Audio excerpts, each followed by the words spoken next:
Be! Kumain na ba kayo? Nakakain na kayo ng Jollibee? Di pa po. Di ba? Oh, Jollibee.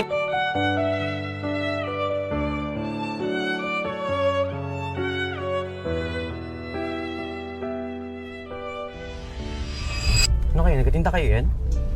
Siguro, may dala mo yung bit-bit eh. Parang hindi naman. Tanong natin.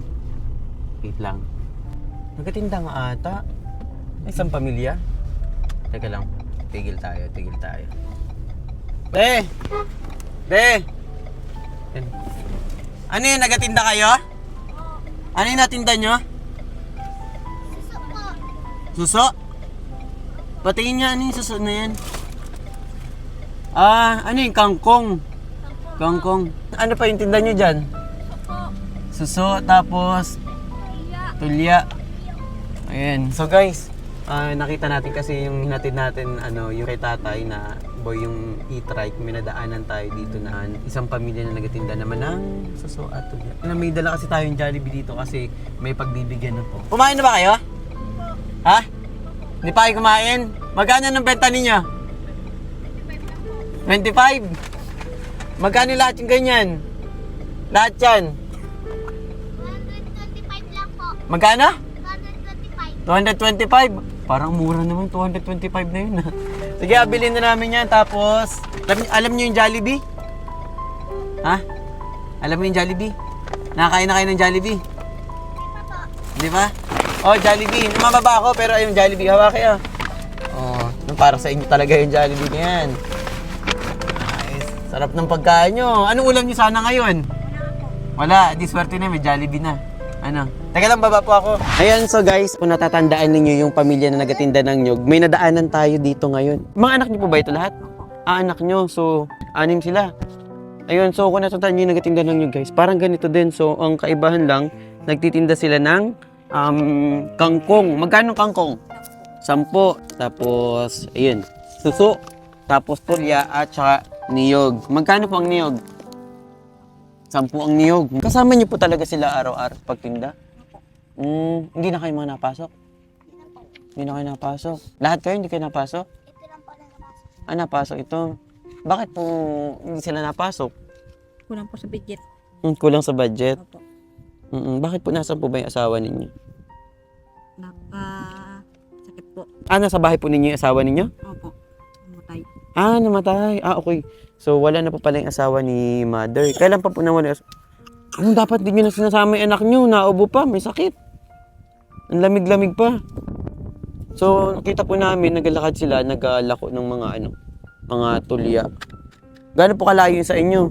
Layo rin po. Malayo. Napapaubos nyo naman siya? Opo. Hindi po. Saan din, hindi ubos. Ay, hindi ubos. Nakakamagkano kayo? Di ba magkano sabi mo kanina, be? Magkano? 225 lang lahat yan? Di ba parang mura? Paano yung pertakal? Ikaw, be, ano ang pangalan mo? Marian po. Marian, gusto mo pa pumasok? Bakit di ka makapasok?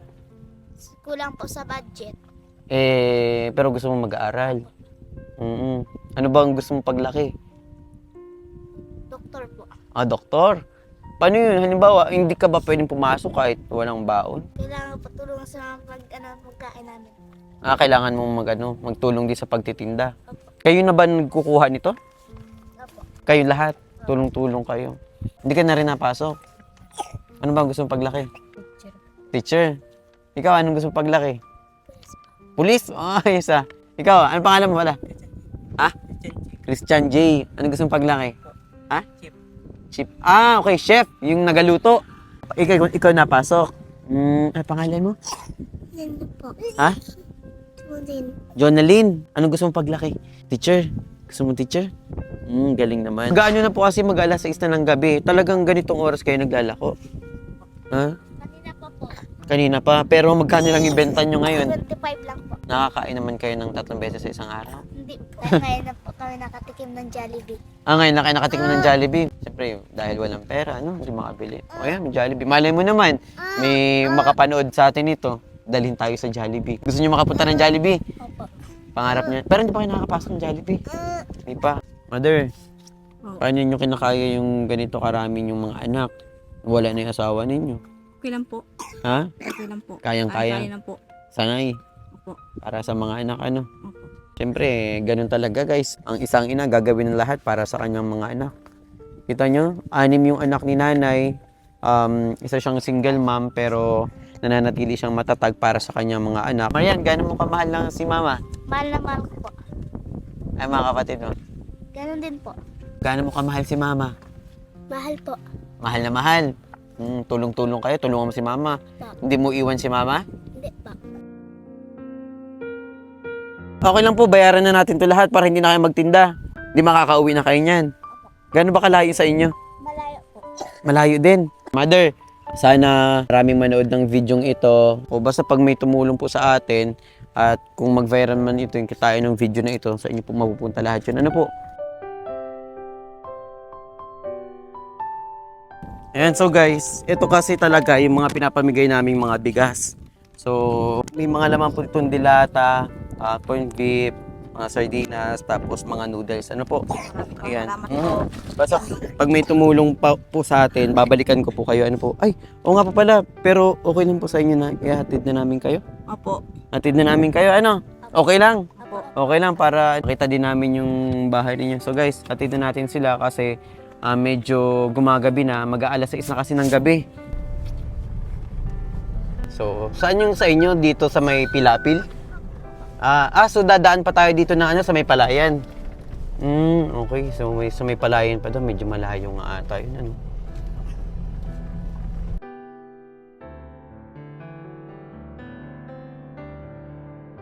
Yan, so guys, yung ibang mga paninda nila, ito, lahat ng paninda nila, ibibigay na rin natin sa kanila para maitinda din na rin nila bukas nang hindi na kayo maghuhuli pa, mangunguha.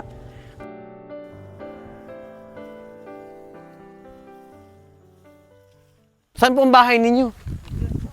Malayo pa. Sobrang layo pa pala ng inalakad nila guys. Tapos gabing-gabi na doon nakakauwi. Paano po yun? May ilaw naman kayo? Grabe yung nila, no? Yung sakripisyo ng mga na to. Lalo yung mga bata, nakakaawa. Kasi imbis na magalaro na lang, mapasok sa school, mag-aaral. Hindi na nila magawa yun kasi mas iniisip nila yung makakain nila pang araw-araw sa mga kapatid nila. Sa kanyang nanay, no? So, sana may tumulong sa pamilyang ito. Sobrang nakakaawa sila kasi araw-araw nila ginagawa ito, guys. Medyo malayo nga pala yung bahay nila, no? Ito po yung bahay po ninyo. Opo. Grabe, guys. Ano din yung parang, alam niyo yung tandaan niyo yung nagatinda ng nyog na isang pamilya din. Parang ganito din halos yung yung bahay nila, hindi nagkakalayo. Ayan, so guys, kung makikita ninyo, ito talaga yung bahay nila. Pasukin natin guys yung kanilang bahay. Kain na kayo ng Jollibee! May sinaing pa. Ay, naku, wala pang sinaing. Anong oras na kayo nakakakain yan? Ayan, itong bahay ninyo. Saan natutulog? Taas po. Saan taas? May taas ba kayo? Grabe yung bahay nila guys. Parang nabagyuhan. Grabe. Ang daming lamok. Hindi ba delikado to? Hindi kayo nadidinggi dito? Grabe. Paano kayo natutulog dito? Ayun, grabe guys. Ang daming basura. Ang daming... Ay, naku. Ano to mga damit? Sinusuot nyo pa itong mga damit na to? Be? Sinusuot nyo pa yan? Grabe yung mga basaan na lahat. Grabe. Hindi ko masasabing to guys. Anong bahay or mas grabe. Sa dami ko nang napagawa ng mga bahay, ito na ata yung mas grabe.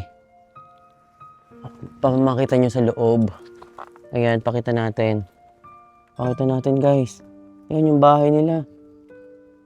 Ayan. Minsan hindi sila nakakain ng hapunan. Natutulog na lang. So, ganito yung sitwasyon nila sa loob na ito. Pasok tayo na nga. Ilang kayo natutulog dyan? Silang, tapos dito, sila nandito.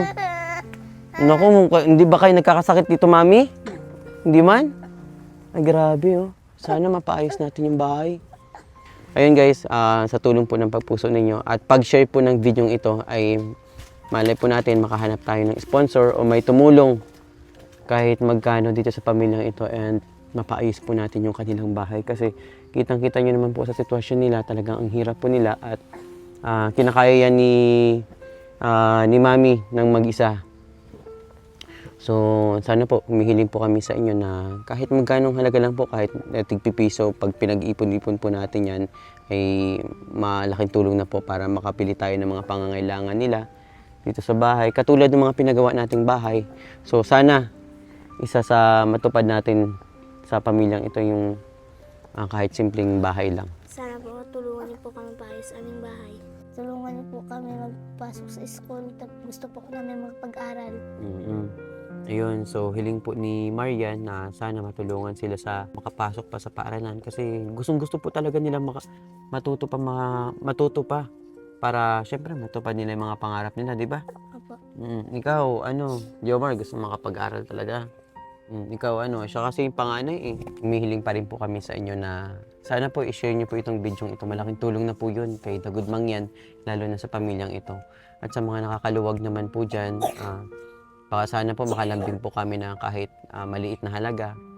Sana mapaayos natin itong bahay na to. Or ano man po yung pwede nyong, any kinds of donations na pwede nyo pong ibigay na biyaya dito sa pamilyang ito. Sana matulungan sila sa pag-aaral kasi kawawa yung mga bata eh.